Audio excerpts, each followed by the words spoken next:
Welcome back to the channel. Well, if you've watched my videos on mixed reality, you know I've said that I didn't think it was ready for general use yet. It was just too hard to get set up and get all the parts working together correctly. But recently I've discovered a new possibility that may make me rethink that. Two things have made mixed reality a possibility in our home cockpits. One, the MetaQuest 3 headset with its good color pass-through video, and the virtual desktop software, which allows us to view that pass-through video in the headset overlaid on our simulator's virtual world. The sticking point always was trying to find software that could create and align a mask properly to show the pass-through video in the right place in the virtual world. I found a solution in a most unlikely place. There's a freeware program called OpenKneeboard that a lot of DCS guys use to bring documents into the cockpit in VR. I started to also see guys using that same software to create mixed reality cockpits for DCS.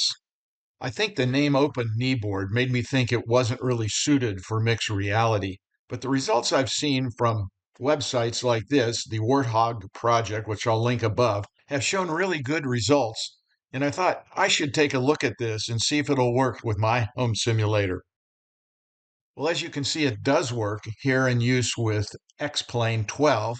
And the good news, it solves almost all the problems I had with the other software that I've tried previously to implement mixed reality.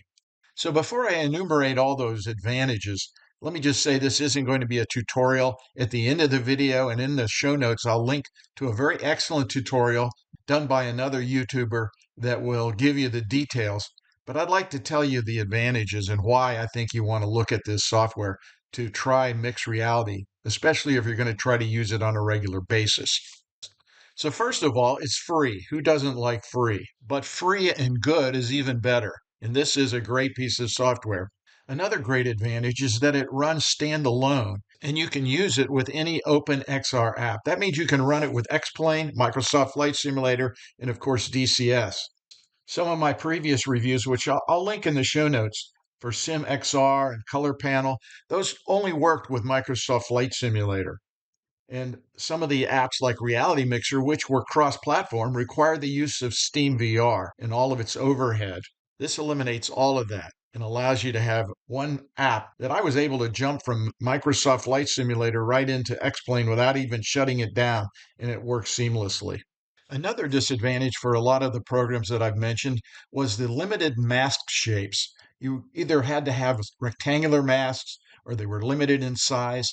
And this program solves all those problems. It allows you to create your own mask shapes with a graphics program so they can be shaped any way you like and sized up to full cockpit width without any problem. So here in OpenKneeboard, I've created two masks, one for the front panel with rounded corners, and a second mask that I'm going to use to look down at my legs and where my hands are on the controls. And when they're put together, they look like this, with the two panels at 90-degree angles. And looking at the panel in a position from the pilot's viewpoint would look something like this. It's just a matter of creating an image in a paint program and coloring it the color that you're going to use for the chroma key pass-through color in Virtual Desktop. In this case, I've created two fairly simple shaped masks they call tabs in the program. But you can create multiple tabs and you can also shape them any way that you can paint them or create them in a drawing program. Very flexible compared to any of the other choices. Now in the tabs settings is where you can see the masks that I've created, the tabs mask and mask 2. You can see mask is the forward panel. Mask 2 is the one that's going to look down towards the floor of the aircraft in the cockpit. And if we go to the Advanced tab, you can see there you can set several things, including multiple profiles, which allows you to create a separate profile for different aircraft. As I said, I'll link a tutorial video at the end of the video and also put it in the show notes below.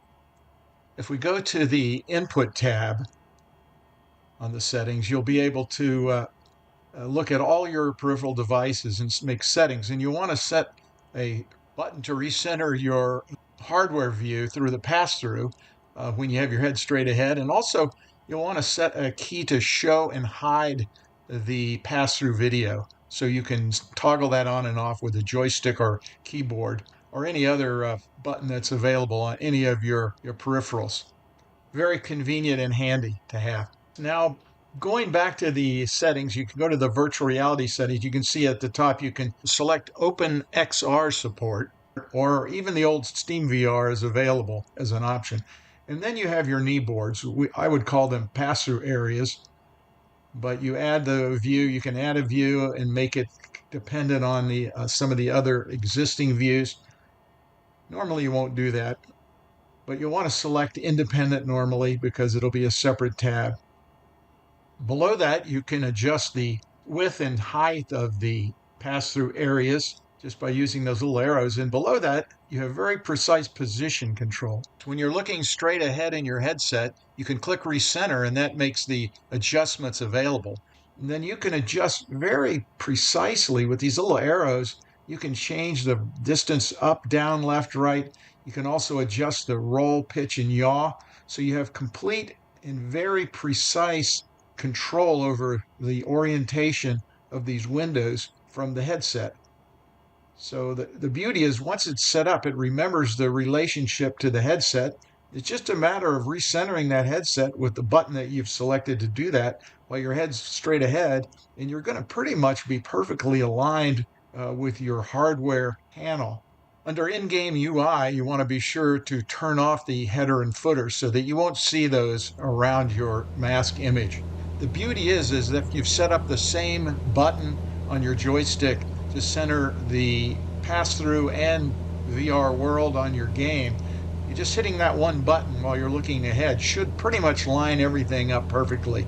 You may need a slight adjustment, but it's very easy just to move the cockpit up, down, left, right a tiny bit to get things lined up perfectly. And once they're lined up, they're good for the session. Now here I've moved to Microsoft Flight Simulator using the same mask, just starting the program up, lining it up, centering everything, and I'm off and rolling in a different simulator using the same software without even closing it down and restarting it. So this is how flexible this is. And with the multiple profiles, you could have multiple aircraft, say a fighter aircraft or an airliner, and have different mask shapes for each of those aircraft. So let me quickly review the reasons I think this is the best solution for doing mixed reality with a Quest 3 headset with flight simulation. First of all, it's a standalone program that works with X-Plane, Microsoft Flight Simulator, and DCS, and with any other OpenXR VR application. Also, it doesn't require Steam VR. Secondly, it allows for unlimited shapes and sizes of masks. You can do a full width cockpit with a single mask, and no resizing them every time you use them. Next, the pass-through areas or kneeboards can be precisely positioned, right down to the degree. No more awkward fumbling with controllers trying to get the pass-through panels oriented correctly and lined up. You always get a precision layout. And fourth, and this is a big one for me, is that once you have the panels laid out, the profile is remembered from session to session. And it's just a matter of selecting that profile. The panels are perfectly aligned. And with the click of a single button, the VR and pass-through worlds are lined up. And finally, last but not least, OpenKneeboard is free. It's an open source project, and many thanks to Fred Emmett, the main developer, and the others who've contributed to this very interesting and well thought out product. I would say that this is certainly worth a look even if you're not into mixed reality. It looks to me like it does some awesome things, including bringing different streams of other applications into the kneeboards, and also the ability to interact with several tablet devices to write on your kneeboards also. I still believe as headsets get cheaper and pass-through video quality gets greater, that eventually we're all going to be looking towards mixed reality of some type for a lot of our flight training. As I've said in previous videos, you really need to try it to understand it, much like you need to try VR to understand how immersive and realistic it actually is. No video will ever describe it in an adequate way. Earlier in the video, I mentioned a very good tutorial that I found that got me started on how to use OpenKneeboard with Microsoft Flight Simulator. I'm going to link that above and in the show notes below. Please check out Ronan's website, give him a like, and subscribe. He does some very good instruction there. I think you'll benefit from it. I sure did. That's it for OpenKneeboard.